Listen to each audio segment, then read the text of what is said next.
বিএনপির রাজনীতিতে কি আসতে যাচ্ছে বড় ধরনের পরিবর্তন? মির্জা ফখরুল ইসলাম আলমগীরকে রাষ্ট্রপতি পদে দলীয় প্রার্থী করার সিদ্ধান্তের খবর সামনে আসার পর থেকেই নতুন প্রশ্ন, তাহলে বিএনপির মহাসচিবের দায়িত্ব কে সামলাবেন? আর এই প্রশ্নের উত্তর খুঁজতে গিয়ে সবচেয়ে বেশি যে নামটি সামনে আসছে, তিনি হলেন দলের সিনিয়র যুগ্ম মহাসচিব রুহুল কবির রিজভী। তবে শুধু রিজভী নন, বিএনপির আরও কয়েকজন হেভিওয়েট নেতার নামও আলোচনায় রয়েছে। ফলে মহাসচিবের চেয়ার ঘিরে দলটির ভেতরে নতুন রাজনৈতিক সমীকরণ তৈরি হচ্ছে কিনা, সেটিই এখন বড় প্রশ্ন। প্রথমেই আসা যাক মির্জা ফখরুলের প্রসঙ্গে। সাম্প্রতিক একাধিক প্রতিবেদনে বলা হয়েছে, বিএনপি চেয়ারম্যান ও প্রধানমন্ত্রী তারেক রহমান রাষ্ট্রপতি পদে মির্জা ফখরুল ইসলাম আলমগীরকে দলীয় প্রার্থী করার সিদ্ধান্ত নিয়েছেন। ৯ আগস্ট এ সিদ্ধান্তের খবর প্রকাশ্যে আসে এবং ১২ আগস্ট আনুষ্ঠানিক ঘোষণা আসতে পারে বলেও কয়েকটি প্রতিবেদনে উল্লেখ করা হয়েছে। মির্জা ফখরুল রাষ্ট্রপতি হলে স্বাভাবিকভাবেই বিএনপির মহাসচিব পদটি নিয়ে নতুন করে সিদ্ধান্ত নিতে হবে। আর সেখানেই আলোচনার কেন্দ্রে উঠে আসছেন রুহুল কবির রিজভী। রিজভী দীর্ঘদিন ধরে বিএনপির কেন্দ্রীয় রাজনীতিতে গুরুত্বপূর্ণ ভূমিকা পালন করছেন। আন্দোলন সংগ্রামের বিভিন্ন পর্যায়ে তিনি দলের মুখপাত্র হিসেবে সামনে থেকেছেন এবং দলীয় কর্মসূচি ও রাজনৈতিক বক্তব্য গণমাধ্যমে তুলে ধরেছেন। এ কারণেই দলের ভেতরে একটি অংশ মনে করছে, মহাসচিব পদে রিজভীকে দায়িত্ব দেওয়া হলে সেটি হতে পারে তুলনামূলক স্বাভাবিক সাংগঠনিক ধারাবাহিকতা। তবে এখানেই শেষ নয়। মহাসচিব পদকে ঘিরে আলোচনায় রয়েছেন বিএনপির আরও কয়েকজন পরিচিত ও প্রভাবশালী নেতা।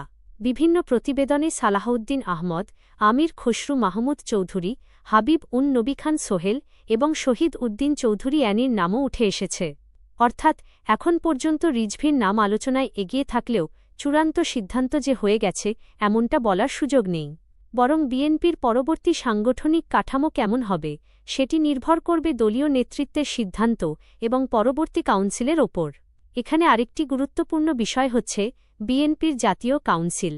দলের সর্বশেষ জাতীয় কাউন্সিল হয়েছিল ২০১৬ সালে। এরপর দীর্ঘ সময় পেরিয়ে গেলেও নতুন কাউন্সিল হয়নি। দলীয় সূত্রের বরাত দিয়ে প্রকাশিত প্রতিবেদনে বলা হচ্ছে, চলতি বছরের ডিসেম্বরের মধ্যে কাউন্সিল আয়োজনের পরিকল্পনা রয়েছে। আর কাউন্সিল হলে সেখানেই পূর্ণাঙ্গ মহাসচিব নির্বাচনের সম্ভাবনা রয়েছে। তাহলে কি তার আগ পর্যন্ত একজনকে ভারপ্রাপ্ত মহাসচিব হিসেবে দায়িত্ব দেওয়া হবে? সেখানেও রিজভীর নামটি জোরালোভাবে আলোচনায় রয়েছে। অর্থাৎ রাজনৈতিক সমীকরণ যদি শেষ পর্যন্ত এই পথেই এগোয়, তাহলে প্রথমে ভারপ্রাপ্ত মহাসচিব এবং পরবর্তীতে কাউন্সিলের মাধ্যমে পূর্ণাঙ্গ মহাসচিব, ২ ধাপেই রিজভীকে দেখা যেতে পারে। তবে এটি এখনও সম্ভাব্য রাজনৈতিক সমীকরণ, চূড়ান্ত সিদ্ধান্ত নয়। সবচেয়ে গুরুত্বপূর্ণ বিষয় হল, রুহুল কবির রিজভী নিজেই জানিয়েছেন রাষ্ট্রপতি প্রার্থী বা ভারপ্রাপ্ত মহাসচিব হওয়ার বিষয়ে তার কাছে এখনও কোনো নিশ্চিত তথ্য নেই। দলের পক্ষ থেকেও এ বিষয়ে তার সঙ্গে আনুষ্ঠানিক আলোচনা হয়নি। অর্থাৎ বাইরে যত আলোচনা থাকুক, রিজভীর নিজের বক্তব্য অনুযায়ী বিষয়টি এখনও তার কাছে নিশ্চিত নয়। তাহলে আসল প্রশ্ন, ফখরুলের জায়গায় রিজভী নাকি অন্য কোনো হেভিওয়েট? এখানেই বিএনপির অভ্যন্তরীণ রাজনীতির সবচেয়ে বড় টুইস্ট। কারণ মহাসচিব শুধু একটি সাংগঠনিক পদ নয়, এটি দলের জাতীয় রাজনীতি, গণমাধ্যমে বক্তব্য এবং কেন্দ্রীয় সিদ্ধান্ত বাস্তবায়নের ক্ষেত্রে অত্যন্ত গুরুত্বপূর্ণ দায়িত্ব।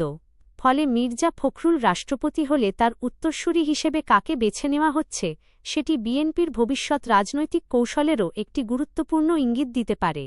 সব মিলিয়ে এখন বিএনপিতে দুটি বিষয় পাশাপাশি আলোচনায়, একদিকে রাষ্ট্রপতি পদে মির্জা ফখরুল ইসলাম আলমগীরের সম্ভাব্য যাত্রা, অন্যদিকে তার ছেড়ে যাওয়া মহাসচিবের চেয়ারে কে বসবেন সেই হিসাব। রিজভীর নাম সবচেয়ে বেশি আলোচনায় থাকলেও প্রতিযোগিতায় রয়েছেন আরও কয়েকজন অভিজ্ঞ নেতা। তাই শেষ পর্যন্ত বিএনপির মহাসচিবের চেয়ারে কে বসছেন সেটিই এখন দেখার বিষয়। রাজনীতির এই নতুন সমীকরণে রিজভী কি সত্যিই পাচ্ছেন বড় দায়িত্ব, নাকি শেষ মুহূর্তে আসবে অন্য কোনো চমক?